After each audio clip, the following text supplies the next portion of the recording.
بسم اللہ الرحمن الرحیم۔ شروع اللہ کے نام سے جو بڑا مہربان نہایت رحم کرنے والا ہے۔ تمام دیکھنے اور سننے والے دوستوں کو خلوص برا سلام۔ ایک مرتبہ حضرت خضر علیہ السلام دریا کے کنارے بیٹھے تھے، اتنے میں کسی سائل نے آ کر ان سے سوال کیا کہ میں آپ سے اللہ کے واسطے سوال کرتا ہوں، مجھے عنایت فرمائے۔ یہ سن کر حضرت خضر علیہ السلام پر بے ہوشی طاری ہو گئی۔ جب کچھ ہوش ہوا تو فرمانے لگے، بھائی میں تو صرف اپنے جان و مال کا مالک ہوں، تم نے مجھ سے اللہ کے واسطے سوال کیا ہے، لہٰذا میں اپنے جان و ذات تمہارے حوالے کرتا ہوں، تم جس طرح چاہو اس کو استعمال میں لاؤ، بازار میں فروخت کر کے اس کی قیمت سے پیدا اٹھاؤ۔ چنانچہ سائل ان کو بازار لے گیا اور ایک شخص ساہمہ بن ارقم کے ہاتھ ان کو فروخت کر دیا۔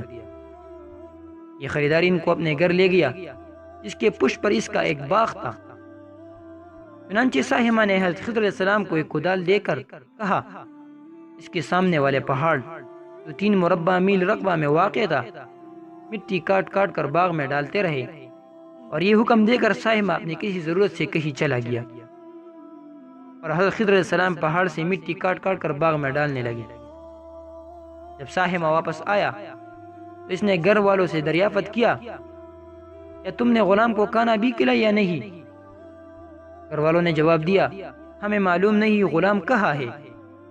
یہ سن کر جب سائمہ خود کھانا لے کر باغ میں آیا تو اس نے دیکھا کہ وہ غلام یعنی حضرت خضر علیہ السلام تمام پہاڑ کی مٹی کاٹ کر ڈال چکے تھے اور اپنے کام سے فارغ ہو کر اپنے مولا حقیقی عبادت میں مصروف تھے۔ یہ دیکھ کر سائمہ کو بڑا تعجب ہوا اور اس نے دریافت کیا، یہ تو بتائیے آپ کون ہے؟ یہ بات سن کر حضرت خضر علیہ السلام پر کچھ بے ہوشی سی طاری ہو گئی۔ پھر افاقہ ہونے پر انہوں نے فرمایا کہ بھائی میں خضر ہوں۔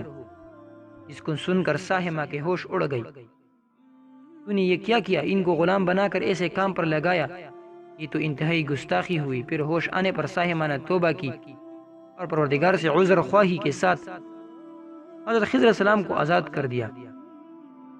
جناب بارے میں عرض کیا، یا الہ العالمین سے اس کا مواخذہ نہ کیا جائے، کیونکہ میں ان کو جانتا نہیں تھا۔ اس کے بعد حضرت خضر علیہ السلام نے دعا فرمائی اور سیدھے شکر بجا لائی کہ اے میرے رب پروردگار، میں تیری حق میں غلام بنا اور تیری حق میں آزاد ہوں، اس پر تیرا شکر گزار ہوں۔ بعد ازا واپسی کی اجازت لے کر جب دریا پر واپس آئے تو دیکھا ایک شخص کھڑا دعا مانگ رہا ہے، اے میرے رب حضرت خضر علیہ السلام کو غلامی سے رہائی عطا فرما دے اور ان کی توبہ قبول فرما لے۔ حضرت خضر علیہ السلام نے یہ دیکھ کر اس شخص سے دریافت کیا کہ آخر تو کون ہے؟ اس شخص نے بتایا، میں تو شازون ہوں، آپ کون ہیں؟ انہوں نے فرمایا، میں خضر ہوں۔ اس کے بعد شازون نے کہا، اے خضر، تم اپنے لیے رہنے کا مکان بنا کر دنیا کی طلب کی ہے، کیونکہ حضرت خضر علیہ السلام کا دریا کے کنارے پر ایک عبادت خانہ تھا۔ بس یہ سن کر وہ فوراً میدان میں نکل آئے اور وہی اللہ کی عبادت میں مصروف ہو گئے۔ اس کے بعد حضرت خضر علیہ السلام نے اسی جگہ ایک درخت لگایا اور اس کے سائے میں عبادت شروع کی۔ تو آواز آئی، اے خضر، جب تم نے درخت کے سائے میں سجدہ کیا تم نے دنیا کو آخرت پر ترجیح دی۔ مجھے اپنے عزت و جلال کی قسم، مجھے دنیا کی محبت میں رضامندی نہیں ہے۔ اس کے بعد حضرت خضر علیہ السلام نے شازون سے فرشتہ سے کہا، اے شازون دعا کرو۔ اس کے بعد حضرت خضر علیہ السلام نے شازون فرشتے سے کہا، اے شازون دعا کرو کہ اللہ تعالیٰ میری توبہ قبول فرمائے۔ چنانچہ شازون نے دعا کی، اللہ تعالیٰ نے شازون کی برکت سے حضرت خضر علیہ السلام کی توبہ قبول فرمائی۔ اس واقعے سے ہمیں کیا سبق ملتا ہے؟ خدا کی برگزیدہ بندہ اس حالت میں راضی رہتے ہیں جو اللہ کے منظور ہو۔ بے شک ہماری فلاح بھی اسی میں ہے کہ زندگی کے ہر موڑ پر آنے والے ہر پیچ و خم میں ہم راضی بررضا رہے، اللہ تعالیٰ کی چاہت کو سامنے رکھ کر زندگی گزارے۔ دعا ہے کہ اللہ تعالیٰ ہمیں اس واقعے سے سبق حاصل کر کے نیک بننے کی توفیق عطا فرمائے، آمین یا رب العالمین۔